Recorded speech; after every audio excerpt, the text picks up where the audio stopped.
Welcome to another episode of Talking College Football with JJ Kitchen. Of course, I'm your host, JJ Kitchen. Guys, before we get into the hot topic of today, Michigan State, and now having to hire a new head coach after the scandal of Mel Tucker and the issues that are there, but now Mel Tucker out as the Michigan State head football coach. Before we get started, guys, please subscribe to the channel down below. The channel has been growing at a rapid rate, but more importantly, because of you guys, because of the content that we continually put out for you guys, but more importantly, the conversations that we have in the comments section on all of these topics. And again, we are thankful for everything that you do to bring notoriety to the content that we provide to you guys, but more importantly, to the channel. Guys, so to the hot topic of today, Mel Tucker out as the head football coach at Michigan State. I think from people in the past couple of days, and especially the last couple of weeks, the sexual assault allegations, certainly that were overwhelming in terms of what Mel Tucker would have to go through to keep his job, the evidence that was there. Again, there's all kinds of sides out there right now, still an investigation that's ongoing. But from what Michigan State reported today, there's plenty of evidence that mounted against Mel Tucker that led Michigan State to this decision. One decision that clearly gets Michigan State out of a deal that was worth $95 million over 10 years. Mel Tucker only into his third season of the 10-year deal, 7 years left on the remaining deal. With this being a cause and now the firing due to a cause, Michigan State is now out of that contract negotiation in that contract as it states. So now Michigan State will not owe any money to Mel Tucker as they go forward. I would expect potentially something to come down the road from Mel Tucker to appeal this. Most likely is what I would think would happen. But as of right now, Michigan State is off the hook, which leaves right now Harlon Barnett, the defensive coordinator for Michigan State, and a longtime Michigan State man, now that the interim head football coach for Michigan State, preferably me. I think Harlon Barnett's a tremendous football coach. I think he's going to be a great interim asset. I would imagine to think that he is going to get an interview with Michigan State for the head coaching job because of his knowledge and how long he's been there as well. Obviously he went to Florida State for a little while, but now being back at Michigan State. But here are 5 names to keep an eye on, people who I think are very well connected. But more importantly, from the people that I've talked to just in the time being about the week and a half, Mark D'Antonio, the legend who was the head coach at Michigan State prior, is going to have a lot to say about this hire. And the reason for that, obviously, with the Nassar issues at Michigan State, now the sexual assault allegations to Mel Tucker, just constant problems right now at Michigan State. Mark D'Antonio is going to be involved with the hiring of this next football coach. And a lot of these guys have a connection that I'm going to bring up to Mark D'Antonio. But more importantly, each one of these guys on these lists have had proven success. And most of them a connection with Mark D'Antonio, who I've been hearing that he will be pushing for a couple guys extremely. The first guy on this list is Mike Elko out of Duke. The reason I have Mike Elko really, and it's not even in order at this point, but is one of the guys that's high on this list for me, is because what the job he's done at Duke. You can't underestimate the job he's done there in terms of the talent discrepancy, the resources.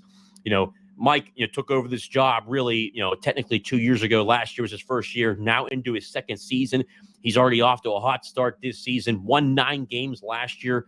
Has plenty of experience between Notre Dame, the time he was there with Brian Kelly, took over a defense there that was absolutely tremendous there, then went to Texas A&M with Jimbo Fisher. Jimbo, in this time being at Texas A&M, has not gotten the offense ready to go, but Mike Elko's time at Texas A&M, a tremendous defensive coordinator for both of those institutions, and now with the at Duke, the Duke Blue Devils, has done a tremendous job there. I mean, he is a guy that is going to be on numerous hot takes in terms of potential candidate lists because of his great work that he's done there. I mean, under Elko's tenure, he's done a tremendous job. He's respected in terms of being a builder of everywhere he's went. He had to build that Notre Dame defense because of major issues that they had there, along with building at Texas A&M.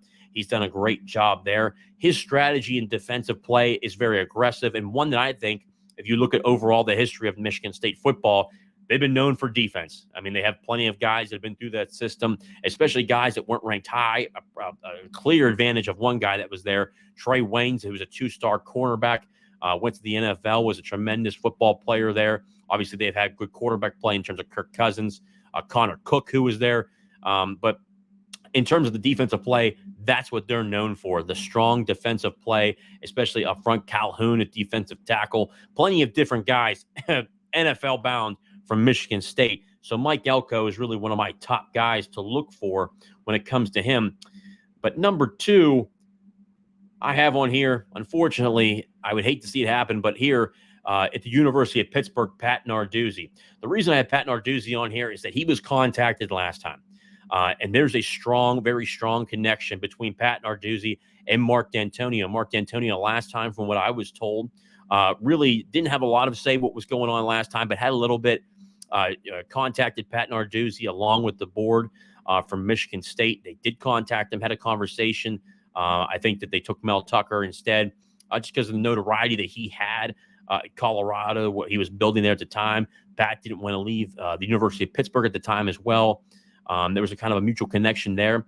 But with this one, the clear thing that really stands out to me is obviously what Pat's done at Pitt, being 63-41, an ACC championship game in 2021, in 2021 and 2022, 20 wins in the past 2 years. In the past 3 years, he's had 29 wins, ranked in the top 25 to end of the year the past 2 years, especially with the resources at Pitt.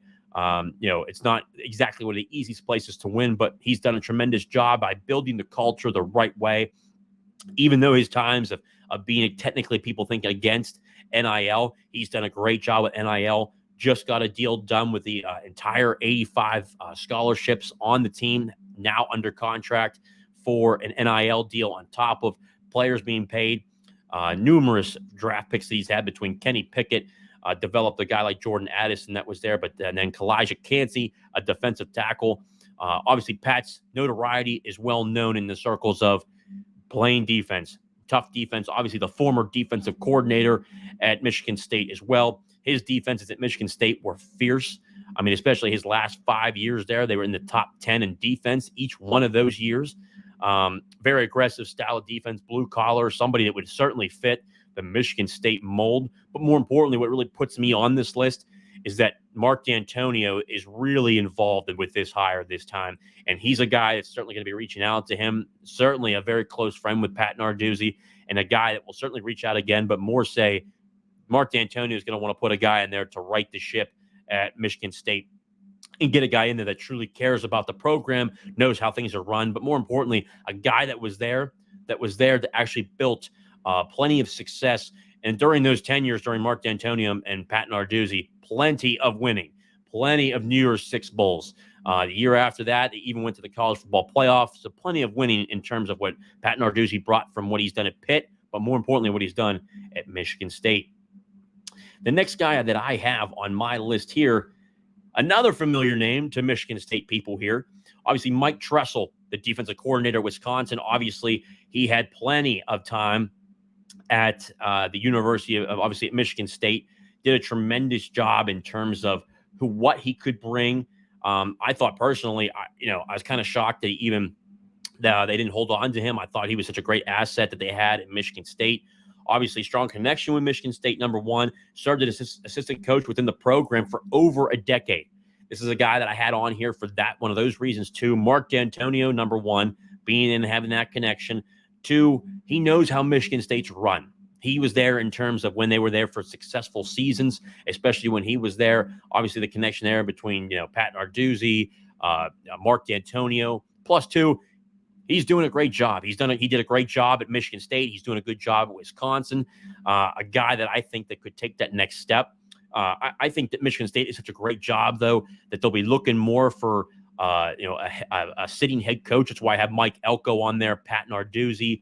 But Mike Trussell, a guy that's not a head coach right now, but he's going to be a head coach in the future because he has done a great job and has shown over the years that he can be successful, but has produced good results between Michigan State and now at Wisconsin with Luke Fickell, who's there, who's a defensive guy, another defensive guy that's there. So it's good to see him there. I have him on this list because of the connections, but more importantly, the product and the producing that he was able to do now between these two universities. The next guy that I have on this list, getting down towards the end here, Jim Leonhard, former defensive coordinator. And you're going to see a lot of defensive guys on this list that I have here because of who Michigan State is. And Michigan State is well known for their defensive play, physical defensive play. I personally like Jim Leonhard because, one, he was at, obviously, Wisconsin for numerous years. Obviously, a Wisconsin alum, a Big Ten guy. In numerous circles, he was a guy that was really revolved around potential hirings. Obviously, interviewed for the Wisconsin job. At this point, obviously, he's at Illinois right now as a defensive assistant. He's a guy that's going to be on the hot board for a lot of guys because he's a young guy. In his time at Wisconsin, I mean, he was in the top 3 in terms of defense, top 3 to 4 in terms of what they were able to do production-wise on defense. But more importantly, his development. One, he was known as a good recruiter, but his development of players that where he took 3 stars and potentially sometimes even 2 stars. The 4 stars that he had there certainly panned out, but his development of 2 stars and 3 stars that they were there certainly fits the mold of Michigan State. You got to be able to recruit at Michigan State, but more importantly, develop. That's what they were able to do there. And I think, too, if a guy like Jim Leonhard's on there, he's going to keep a guy like Harlan Barnett, who certainly has a wealth of knowledge at Michigan State as well. So, again, it's the blue-collar really mentality of what Michigan State is really in the mold of what these candidates look like. And I think, personally, too, Jim Leonhard being a young guy, I think he would be a tremendous hire because, one, you have the ability to keep him there because, one, Michigan State does not lack the money. That's for certain. Obviously, with the last 10-year, $95 million deal with Mel Tucker. But a guy like this, you'll be able to have a ton of people around him as he continues to grow. But more importantly, he's there for years. I mean, especially, too, he could be the next guy there for decades and really build a legacy about like what Mark D'Antonio was able to build. But more importantly, my last one, and this is a guy that I think is going to be on the hot board every single year. And that's Brian Hartline right now, the wide receiver coach, but and also too offensive coordinator at Ohio State with Ryan Day. Obviously, we look at we look at Ohio State as wide receiver U as of right now. And the reason for that is just, one, his recruiting ability in the Big Ten, and more importantly, his connections, his relationships. Anybody that I've ever talked to in terms of when it comes to the Big Ten networks, in terms of the Michigan areas, the Ohio Columbus areas, obviously here in Pennsylvania when he's battling in terms of what the Philadelphia area, the Pittsburgh area, rich areas in terms of great football talent. But also, too, just in the Midwest, Chicago, you have in the areas of Illinois, any of those places. But even, too, he's able to drop out and go, hey, let's go out west in terms of California. The guy can recruit and clearly can develop great wide receivers. I think he's got great leadership skills. I was kind of shocked that he didn't take the Cincinnati job because it's in the Ohio area, a job that he could have certainly thrived at, in my opinion. But I think from what people have talked about, he's primed for a Power 5 job. A major Power 5 job within, whether it's in the SEC, the Big Ten. I think the Big Ten will fit him very, very well in terms of what he's able to do to bring talent. But more importantly, just he's young as well. He's going to be able to have guys around him. And again, I think a guy like Harlan Barnett would stay on staff as defensive coordinator, aggressive style defense. You're able to keep him there. But more importantly, again, Michigan State does not lack money. And I think they'll be able to pay this guy, keep him there, and again, build that legacy out long-term of who they want to stay there for a long period of time. This is a guy who could be very successful there, very good coach, very good recruiter. If you're able to have a recruiter and a very good coach in terms of development, you're kind of set there, and you're able to have that in terms of a young guy, and especially too at a major program like Ohio State.